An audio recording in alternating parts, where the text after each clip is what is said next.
quand toutes les personnes qui étaient présentes sur Central Plaza ont vu pour la première fois les cloches se former dans le ciel et résonner.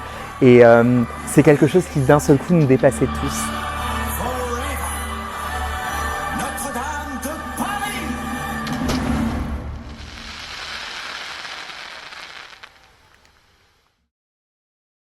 Je suis Arnaud Ferretch, je suis le metteur en scène de Disney Adore Notre-Dame de Paris.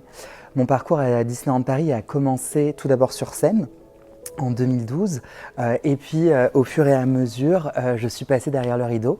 En 2016 j'ai eu l'opportunité d'être régisseur artistique, ce qui équivaut un petit peu à assistant metteur en scène, et dès 2017 eh bien, metteur en scène pour Disney Live Entertainment. Disney Adore Notre-Dame de Paris, c'est un projet qui s'est fait sur quasiment un an depuis l'idée initiale. L'idée, ça a été de rendre hommage déjà au monument qu'est Notre-Dame de Paris pour les Français, pour les francophones, pour les Parisiens, tout en mettant en avant notre patrimoine à travers nos films, le Bossu de Notre-Dame et la musique si emblématique de ce film. On commence par essayer de savoir ce qu'on veut raconter, la façon dont on veut le raconter, quelle émotion on a envie de faire passer. Et surtout quel format on va choisir pour un spectacle comme ça. Le format d'un spectacle nocturne est très vite venu puisque un spectacle nocturne, ça nous donne cette idée de grandeur, cette idée de spectacle assez majestueux. Ça nous a permis aussi de mettre en avant différentes choses. Ça nous a permis de mettre en avant bien évidemment les images du Bossu de Notre-Dame, la musique sur une scène aussi grande que Central Plaza, et ça nous a aussi permis de mettre en avant l'immensité du bâtiment lui-même. Et ensuite, on estime le format pour ce faire et les technologies qu'on va utiliser. Et là, le but, c'était vraiment de mélanger l'intégralité des technologies qu'on avait à notre disposition pour un spectacle nocturne, pour en faire plus qu'un et pour aller directement atteindre l'émotion des visiteurs et des spectateurs. Il a fallu près d'un an à partir du moment où on a eu l'idée de proposer ce spectacle. Et ensuite, ça s'est fait en différentes étapes. On a commencé par la musique qui est emblématique, importante, qui nous donne une direction quant à l'arc émotionnel qu'on va placer dans le spectacle. Et ensuite, en simultané, on a créé les effets de drone et les effets vidéo pour n'en faire plus qu'un et pour essayer de mélanger l'intégralité des technologies. Et dans une dernière étape, Charles Soley, notre designer SFX, a travaillé sur la partie pyrotechnique qui nous a permis d'aller sublimer l'intégralité des images.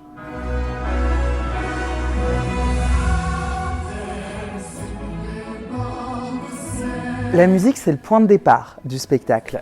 C'est ce qui va guider l'arc émotionnel, c'est ce qui va accompagner l'arc narratif du spectacle. Pour cela, on a travaillé avec Guillaume Coignard et Jonathan Barr, ainsi que Samuel Sonnet, qui s'est occupé en grande partie du réarrangement.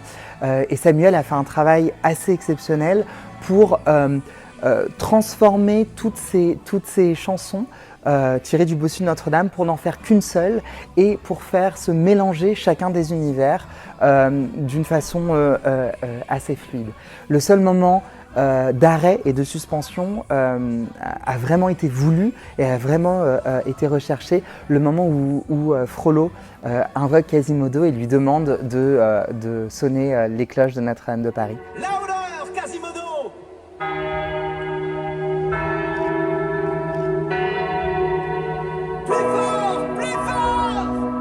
Ce spectacle est décomposé en différentes parties. On a une partie qui est purement narrative, qui va faire part au côté émotionnel des visiteurs quand ils ont vu le film pour la première fois. La scène d'ouverture du spectacle fait écho directement à la scène d'ouverture du film du Bossu de Notre-Dame, avec ce côté explicatif de l'histoire qui est mise en scène et mise en avant par Clopin. Imagine Paris. Souvenez-vous, Notre-Dame. Et c'était un hommage direct au film. Ensuite, la deuxième partie, c'est la partie la plus festive avec ce charivari.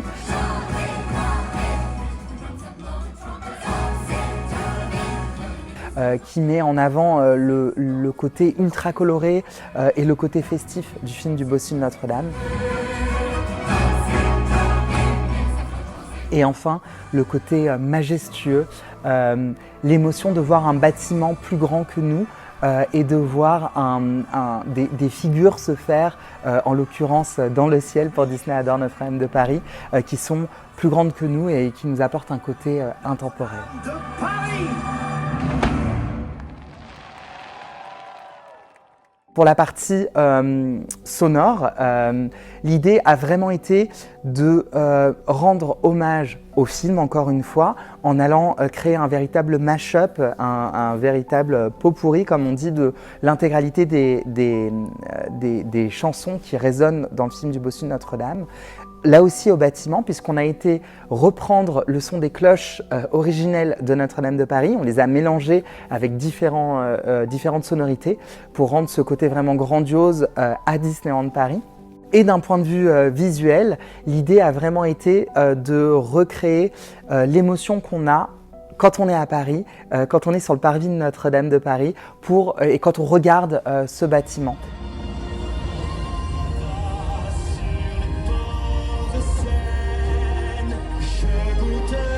Disney Adore Notre-Dame de Paris, ça a été imaginé comme étant un spectacle à part entière, comme étant un ensemble de spectacles. Dans les spectacles nocturnes que vous citez, on a l'habitude de voir des extraits du Bossu de Notre-Dame. Là, on a voulu retracer l'intégralité de l'histoire et de l'arc narratif du film, tout en mettant en avant la quasi-intégralité des chansons et des hymnes qui sont présentes dans le film et dans les airs du Bossu de Notre-Dame.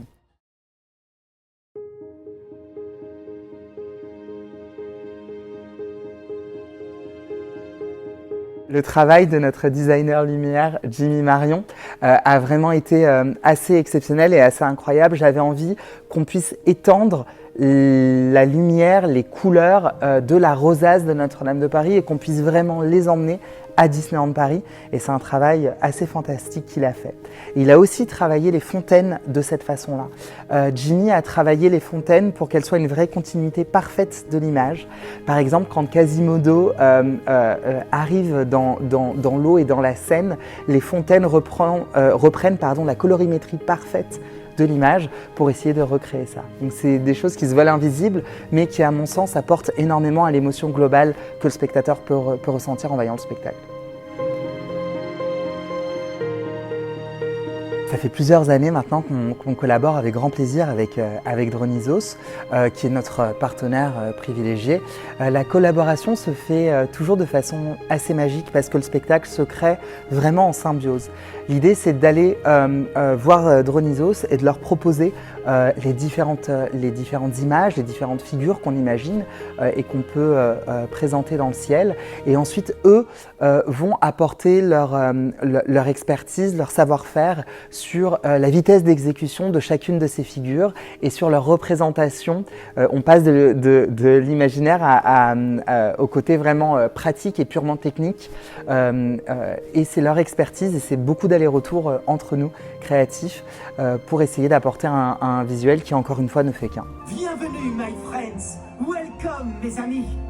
Permettez à Clopin, votre humble et facétieux narrateur, de vous plonger dans une épopée inoubliable. Les répétitions, c'est toujours un moment assez particulier parce que c'est le moment où toute la matière de chaque corps de métier s'assemble, se rassemble, et c'est le seul moment où on voit vraiment le résultat qui commence à s'affiner. Les répétitions en extérieur sont aussi particulières. Déjà, on fait ça la nuit, quand tout le monde dort, quand on est sûr que le public pourra avoir une surprise parfaite, et en tout petit comité. Et on fait ça aussi en ajoutant les différentes technologies. On a d'abord commencé avec la vidéo, s'assurer que la vidéo correspondait et le mapping vidéo correspondait parfaitement au château. Ensuite, on a travaillé la lumière et les fontaines. Ensuite, on a rassemblé les drones et enfin, on a ajouté l'intégralité de ces technologies, sans compter bien évidemment les nuits de mix audio où on était seul dans le parc à écouter la musique. On a fait plusieurs petits ajustements durant ces répétitions. Globalement, l'intégralité des designers ont fait un travail fantastique, donc ça a été très facile de rassembler les morceaux, sincèrement. Mais on s'est rendu compte qu'on pouvait encore affiner certains effets de timing, certains effets de couleur pour essayer, encore une fois, de mélanger toutes ces technologies pour qu'elles n'en fassent plus qu'une et pour qu'elles s'oublient complètement pour le spectateur. C'est à ce moment-là qu'on a affiné par exemple les effets de couleur, des fontaines, de la lumière, les effets de couleur sur les drones aussi, les effets de résonance, de spatialisation du son en fonction de l'image qu'on pouvait avoir. On a décidé de rajouter quelques petits effets audio pour pouvoir coller encore plus à l'image et à l'environnement global qu'on avait.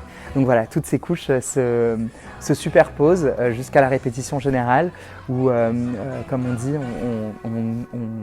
en anglais on dit pencils down, on lâche tout et on laisse les choses se faire pour voir vraiment la magie prendre. On a repensé le rideau qui allait recouvrir le château à de nombreuses reprises. C'était très important pour nous de pouvoir avoir une image très forte sur le début de ce spectacle et de cette ouverture. Et le deuxième moment très fort pour moi, ça a été quand toutes les personnes qui étaient présentes sur Central Plaza ont vu pour la première fois les cloches se former dans le ciel et résonner. Et c'est quelque chose qui d'un seul coup nous dépassait tous. Et je me souviendrai toujours de ce moment parce que j'ai pas du tout regardé le château, parce que moi je connaissais les faits escomptés, mais je me suis retournée pour regarder vraiment toutes les personnes qui étaient présentes à la répétition, juste pour voir si on avait l'impact émotionnel qu'on souhaitait pouvoir offrir à ce moment-là du spectacle. Et ça a été un très très beau moment. La plus grande satisfaction que j'ai eue sur ce spectacle, ça a été de voir que ce film du Bossu de Notre-Dame parlait à un aussi grand nombre et que nos spectateurs ont fait directement le lien avec le Bossu de Notre-Dame et le patrimoine francophone.